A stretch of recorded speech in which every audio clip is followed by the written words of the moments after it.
အားလုံးပဲမင်္ဂလာပါဒီဗီဒီယိုမှာတော့ကျွန်တော်တို့ဒီ Upwork ကနေလွန်ခဲ့တဲ့ဘက်ကကျွန်တော်တို့ရဲ့ tax information ကိုတောင်းတာရှိတယ်ကျွန်တော်တို့တော်တော်လေးဒုက္ခရောက်သွားသေးတယ်ဘာလို့လဲဆိုတော့ဒီ payment ကကျွန်တော်တို့ withdraw လုပ်လို့မရတော့ဘူးကျွန်တော်တို့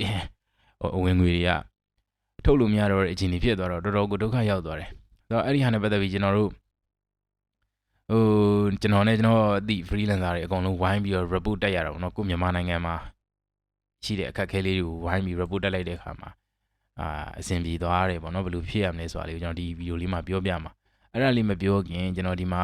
ကျွန်တော်ဗီဒီယိုလေးတွေကိုခုလိုမျိုးမှန်တဲ့အလူလေးတွေရှိတယ်နော်ဒီလိုလေးတွေမှန်တဲ့ဟာလေးတွေမြင်လို့ရှိရင်ကျွန်တော်အနေနဲ့အားတက်ပါတယ်လို့အရင်ကိုကျေးဇူးလေးတင်ပါတယ်လို့နော်ကျွန်တော်အနေနဲ့ကတော့ဒီထက်ပိုကောင်းတဲ့ဗီဒီယိုတွေလုပ်ဖို့တော့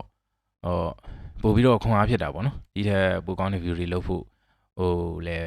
ကြိုးစားတော့ပါဦးမယ်ကျွန်တော်အနေနဲ့တော့ကျွန်တော်ပြောပြတဲ့အကြောင်းအရာတွေကိုတကယ်သိချင်ပြီးတကယ်သိသွားတဲ့ကျွန်တော်ဗီဒီယိုကိုကြည့်သွားပြီးရင်သိသွားပြီးရင်အကျိုးရှိသွားတာမျိုးကိုပဲလိုချင်ပါတယ်ပေါ့နော်အဲ့ဒါလေးကြားဖြတ်ပြီးပြောချင်လို့ပါကျွန်တော်အနေနဲ့ကျွန်တော်တော့ pro YouTuber မဟုတ်တဲ့အတွက်တော့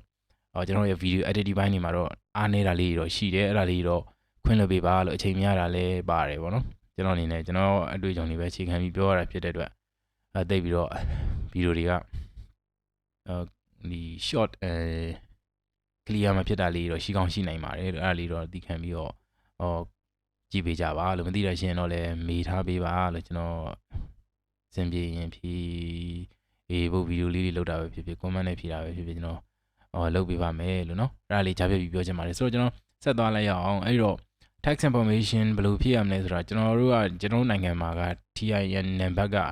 tax identification number TIN ကကျွန်တော်သိရသလောက်ကုမ္ပဏီတွေကိုပဲပြီးတယ်ကုမ္ပဏီတွေအနေနဲ့ဒီဟာကိုတောင်းခံရမယ်ဆိုပြီးတော့အညွှန်ကြားချက်ထုတ်ထားတာရှိတယ်ထင်တယ်ကျွန်တော်တို့ individually ကျွန်တော်တို့မှမရနိုင်ဘူးတကယ်လို့လုပ်မယ်ဆိုရင်လည်းကျွန်တော်တို့နိုင်ငံ process တွေကသိတဲ့အတိုင်းပဲလွယ်မှာမဟုတ်ဘူးအဲ့တော့ကျွန်တော်တို့အနေနဲ့က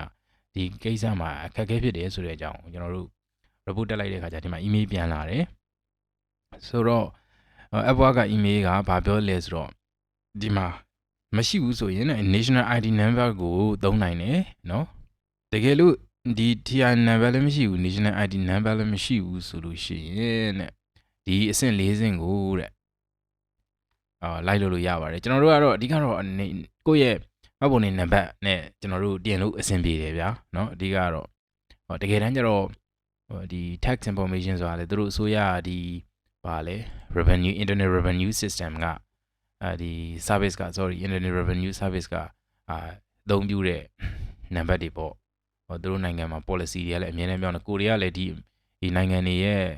website ဒီနိုင်ငံအခြေစိုက် website တွေကိုကိုရီးယားလည်းအားကိုးပြီးလုပ်နေရတာဖြစ်တဲ့အတွက်ကျွန်တော်တို့အနေနဲ့လည်းသူတို့ policy တွေကိုလိုက်နာဖို့လိုတာပေါ့ဗျာနော်အဲ့တော့လည်းသူပြောတာကဒီနံပါတ်တွေနဲ့ပတ်သက်ပြီးတော့ကျွန်တော်တို့မှတ်ပုံတင်နံပါတ်သုံးနိုင်တယ်လို့အဲ့လိုပြောလာတယ်ဆိုတော့ကျွန်တော်တို့မှတ်ပုံတင်နံပါတ်သုံးလိုက်အဆင်ပြေပါတယ်လို့အဲ့ဒါလေးပြောချင်တာပေါ့နော်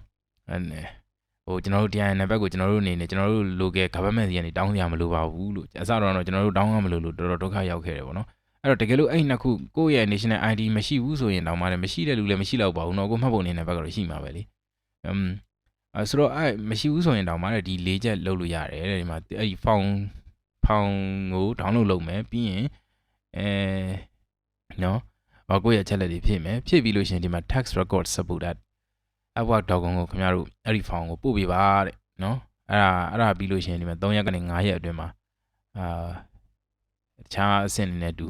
သင်ကို contact လုပ်ပါလိမ့်မယ်ဆိုပြီးတော့မှပြောထားပါတယ်နော်အဲ့ဒါလေးနဲ့ဖြည့်ရှင်းလို့ရပါတယ်လို့အဓိကတော့ကျွန်တော်တို့ကတော့ကိုမှတ်ပုံတင်နံပါတ်ပဲသုံးလိုက်အဆင်ပြေတယ်ဆိုတော့ကျွန်တော်ဆိုလို့ရှိရင်လည်းဒီမှာ TIN နံပါတ်ကိုကိုယ့်ရဲ့ဒီမှာမှတ်ပုံတင်နံပါတ်ကိုကျွန်တော်သုံးထားတယ်နော်ကိုယ့်ရဲ့မှတ်ပုံတင်နံပါတ်ကိုပဲကိုသုံးထားတာဖြစ်ပါတယ်အဲ့ဟာလေးထည့်ပြီးလိုက်ရပါပြီလို့ကျွန်တော်တွေကဒီပေါ်ကဖြည့်ရတဲ့ဟာတွေကတော့ကျွန်တော်တို့ address နဲ့ဟိုဟာတွေကတော့အားလုံးဖြည့်တတ်ပြီးသားဖြစ်မှာပါเนาะအဲ့တော့ကျွန်တော်ဒီဗီဒီယိုမှာတော့ဒီ tax information နဲ့ Upwork မှာ tax information နဲ့ပတ်သက်ပြီးတော့ဖြည့်လို့ရတဲ့နည်းလေးကိုကျွန်တော်မျှဝေခြင်းဖြစ်ပါတယ်အားလုံးကျေးဇူးတင်ပါတယ်ဗျ